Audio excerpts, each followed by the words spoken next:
5 দশকের বেশি সময় পর আবার মানুষকে চাঁদের পথে পাঠাতে যাচ্ছে মার্কিন মহাকাশ গবেষণা সংস্থা নাসা। সংস্থাটি জানিয়েছেন আগামী 6 মার্চ অটোমিশন 2 মিশনের সম্ভাব্য উৎক্ষেপণ তারিখ নির্ধারণ করা হয়েছে, যদিও প্রস্তুতির অগ্রগতির ওপর ভিত্তি করেই তারিখ পরিবর্তিত হতে পারে। এই মিশনে মহাকাশযান চাঁদের মাটিতে অবতরণ করবে না, বরং চাঁদের কক্ষপথে ঘুরে ঘুরে তথ্য সংগ্রহ করবে। উৎক্ষেপণ সফল হলে প্রায় 10 দিনের যাত্রায় নভোচারীরা প্রথমে পৃথিবী প্রদক্ষিণ করবেন, এরপর চাঁদের আশেপাশে ফিগার 8 আকৃতির পথে উড়াল দেবেন।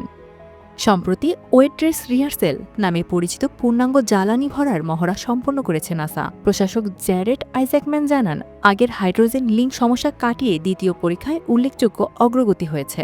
প্রকৌশলীরা রকেটে 7 লাখ গ্যালনের বেশি তরল জ্বালানি ভরেছেন এবং উৎক্ষেপণ কাউন্টডাউনের গুরুত্বপূর্ণ ধাপ সম্পন্ন করেছেন।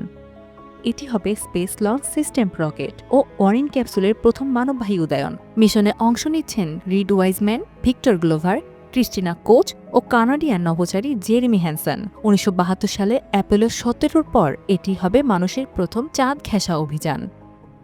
Sanjita Labani, Times today.